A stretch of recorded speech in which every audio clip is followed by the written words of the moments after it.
kind of stuff. And ultimately, that's not what it's about. Yes, that does help with motivation, looking better. Obviously, feeling better is motivation.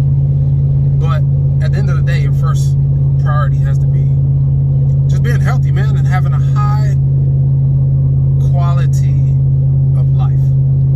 So,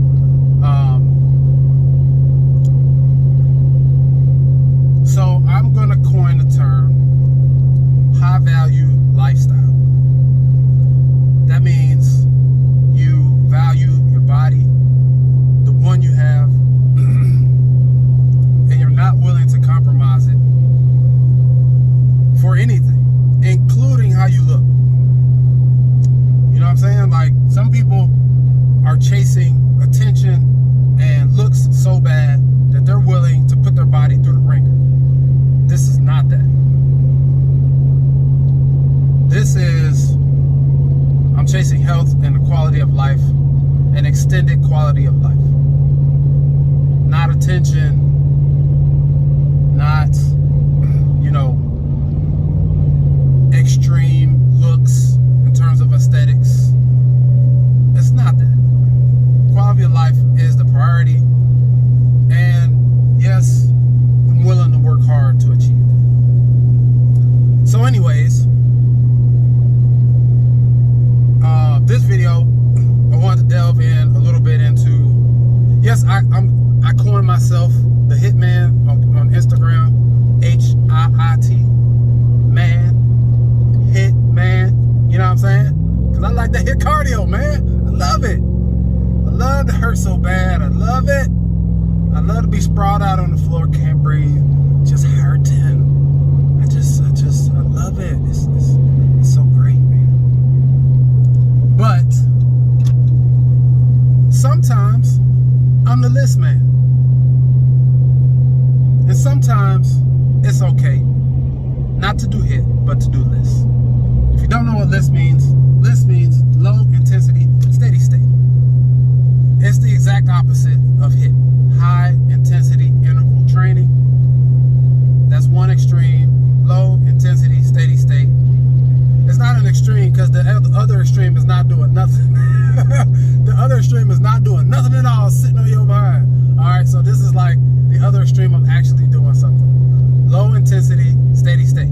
All right, so what that means is you can choose high intensity interval training where you go really hard for short periods of time and for a finite period of time, because you can only put in all out effort so many times, and you can only do that so many times a week before you start hurting yourself.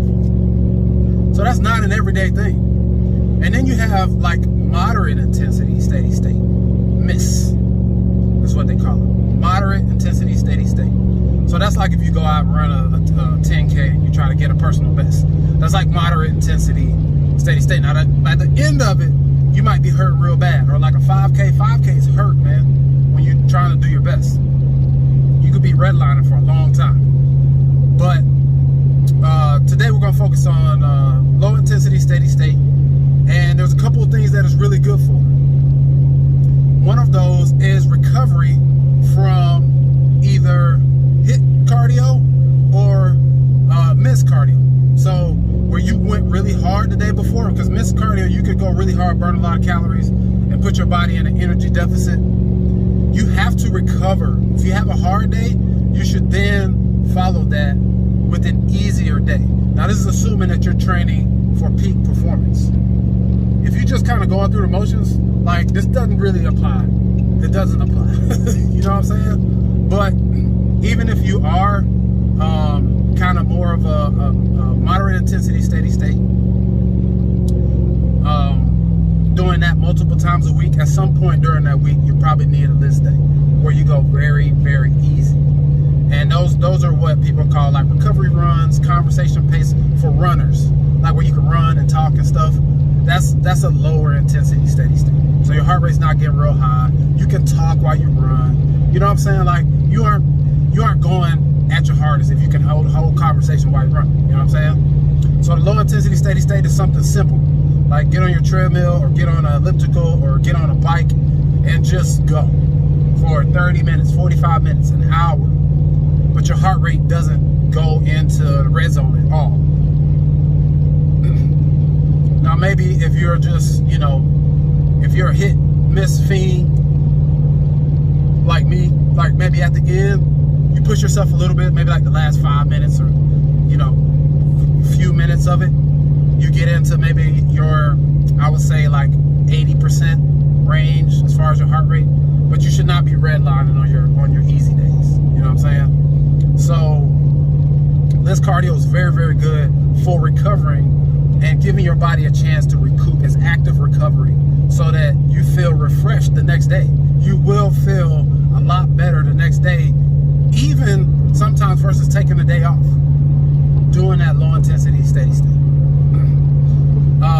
It's also good for like off seasons, and it's good for beginners. If you're a beginner and you hate cardio, list me with that.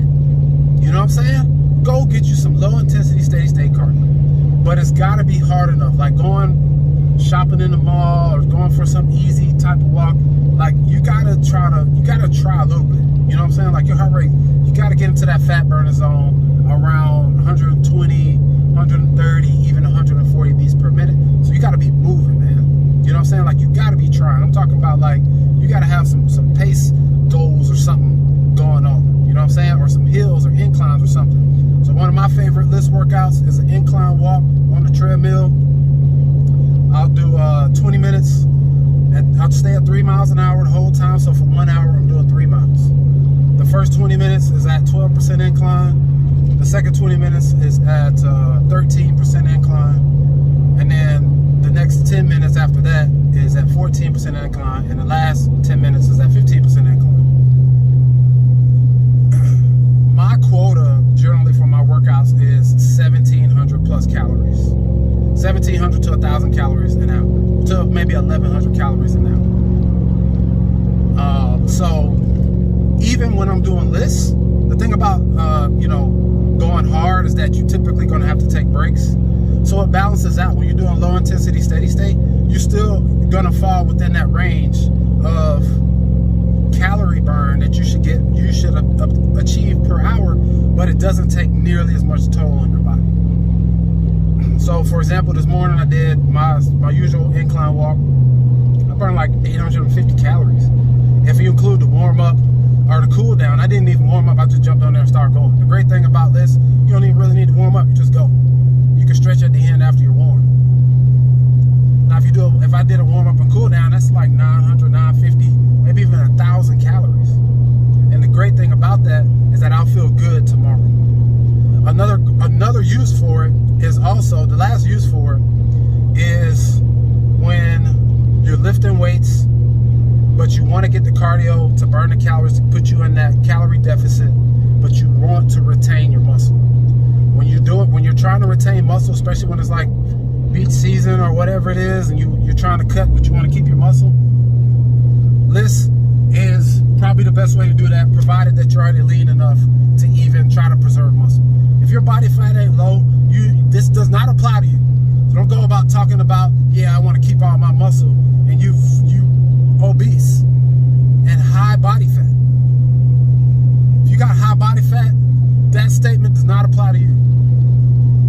So, but you know, if you got low enough body fat, you're trying to retain muscle, you're going to get into burning fat much quicker doing low intensity steady state, and you're going to deplete your muscles far less, and you're going to be less fatigued going into the next day for your workout, because it takes a lot less out of you. Matter of fact, you'll probably feel more refreshed after a LISS workout. So those are the top 3 applications for LISS Cardio. It's great for beginners, and it's great for recovery, and it's great for retaining muscle and getting that extra calorie burn and cardio when you're trying to cut.